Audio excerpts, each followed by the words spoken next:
Good morning to all of students. हमारा जो unit number 4 है उसका टॉपिक जो पावर, उसको आगे बढ़ाते हुए थोड़ा और हम डिटेल में उसके बारे में डिस्कस करेंगे अभी। तो सबसे पहले जो कल हमने किया था पावर के बारे में, उसको हम थोड़ा रिवाइज कर लेते हैं। देखिए, कल हमने स्टडी किया था इंस्टेंटेनियस पावर, यानी कि कोई जो काम लगातार हो रहा है उसका हमने सिर्फ छोटा सा पोर्शन सेलेक्ट किया था, यानी कि एक small interval of time delta T that approaches to zero. बिल्कुल जीरो नहीं है, ये चीज आपको ध्यान रखनी है। जो delta T tends to zero लिखा जाता है, इसका मतलब ये है कि वो जीरो के बराबर नहीं है, वो जीरो के बिल्कुल नजदीक है, वो वेरी स्मॉल इंटरवल है, टाइम इंटरवल यहाँ पे लिया गया है। तो इंस्टेंटेनियस पावर का जो फॉर्मूला बना था हमारे पास में, that is limit delta T tends to zero और small amount of work done.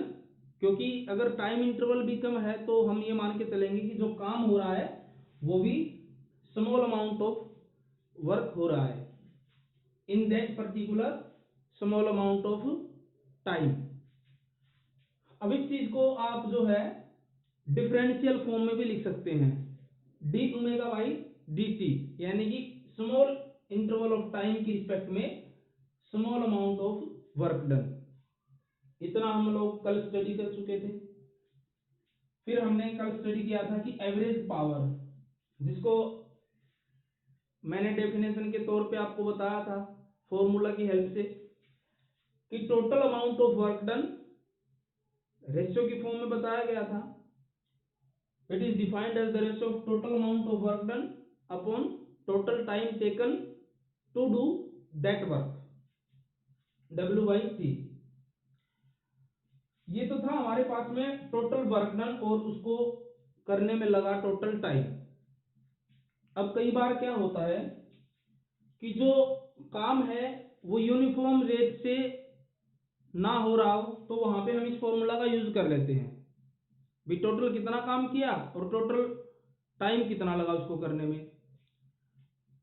अगर आपके पास में जो काम हो रहा है वो यूनिफॉर्म रेट से हो रहा है, कहने का मतलब ये है, एक एग्जांपल से हम बात करें, जैसे कल हमने एक व्यक्ति का एग्जांपल दिया था। कोई आदमी है जो कि ईंटों का जो ढेर है उसको किसी बिल्डिंग के ऊपर पहुंचा रहा था।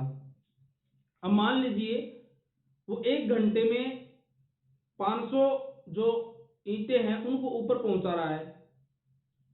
अगला जो एक घंटा फिर आएगा उसमें फिर 500 वो पहुंचा रहा है। अगला जो फिर एक घंटा आएगा उसमें 500, यानी कि हर घंटे में वो 500 ईंटों को ऊपर पहुंचा रहा है। तो उसको आप ये कह सकते हैं कि उसके जो काम करने की जो रेट है वो क्या है, यूनिफॉर्म है, क्योंकि हर घंटे में वो इक्वल अमाउंट ऑफ वर्क कर रहा है। तो उस केस में यदि काम करने की जो रेट है वो क्या है, यूनिफॉर्म है। क्लियर? हर समय हर टाइम इंटरवल में जो काम है वो इक्वल अमाउंट ऑफ हो रहा है। तो उस केस में आप कह सकते हैं कि जो इंस्टेंटेनियस पावर होगी वो एवरेज पावर के बराबर होगी, और इसको आप कह सकते हैं simply P is equal to W/T। तो ये हमारे पास में कुछ बेसिक डेफिनेशन थी। आज हम इसका जो प्रूफ है वो भी करने जा रहे हैं अभी, कि जो पावर है वो एक स्केलर तो है ही। क्यों? क्योंकि वो दो चीजों का डॉट प्रोडक्ट है, और इसी को अब आप प्रूफ करेंगे यहां पे।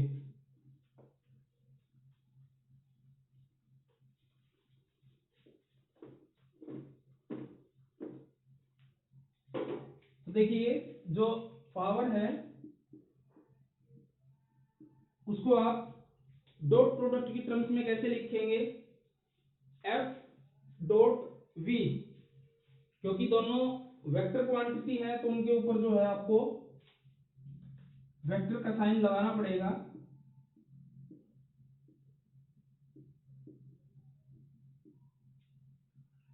अभी हमने जो फॉर्मूला पढ़ा था पावर का वो पढ़ा था वर्क डन और टाइम के रिस्पेक्ट में।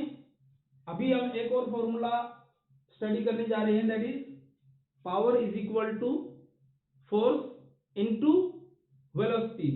तो यहाँ पे डॉट प्रोडक्ट की टर्म्स में लिखा गया है फोर्स किसके बराबर है, फोर्स सॉरी एक वेक्टर क्वांटिटी है और वेलोसिटी भी एक वेक्टर क्वांटिटी है। तो दोनों का जो डॉट प्रोडक्ट आएगा वो हम पहले स्टडी कर चुके हैं। कोई भी दो वेक्टर्स का डॉट प्रोडक्ट हमेशा स्केलर होगा। तो आपसे एग्जाम में पूछा जाए कि पावर एक स्केलर है या वेक्टर है, तो आपका रिप्लाई रहेगा power is a scalar quantity. Clear?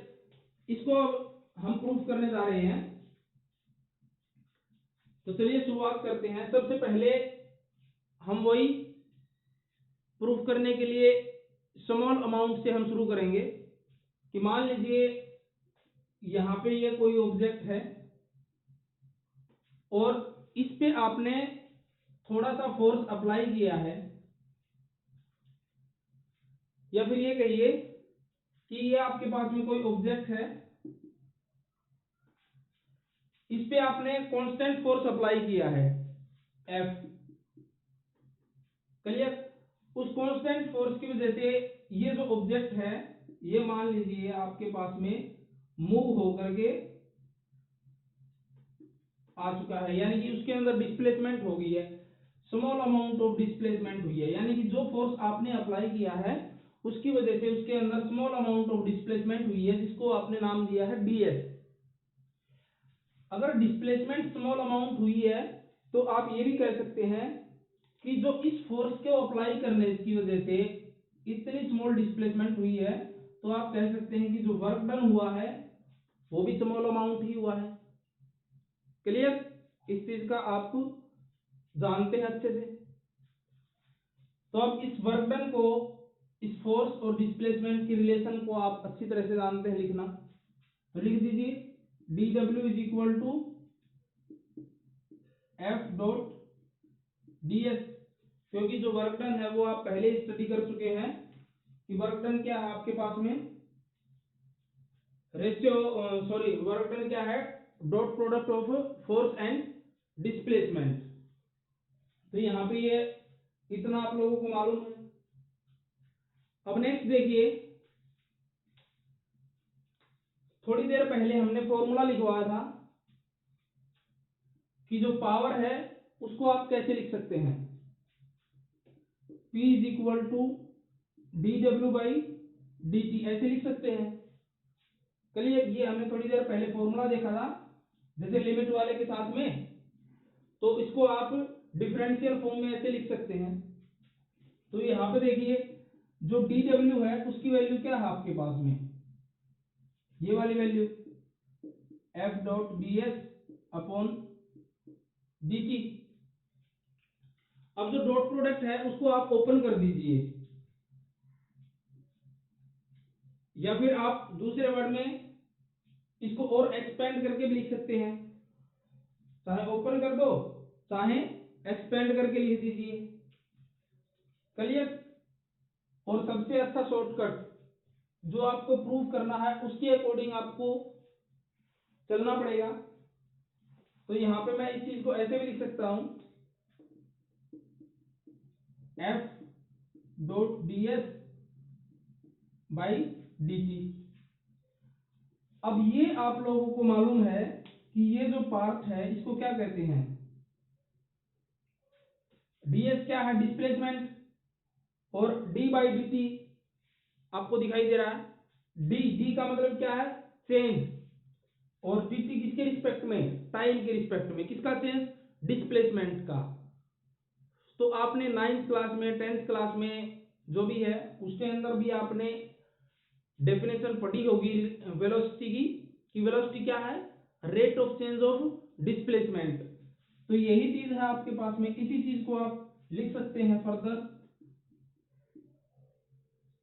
Rate of change of displacement को ही हम क्या कहते हैं, वेलोसिटी। और यही आपको जो है प्रूव करना था कि जो पावर है P is equal to F dot V. और ये आपका जो है सिंपल सा प्रूफ होकर के आ चुका है। फिर भी कुछ डाउट हो तो जरूर पूछिएगा। आज के लिए इतना ही। Thank you very much.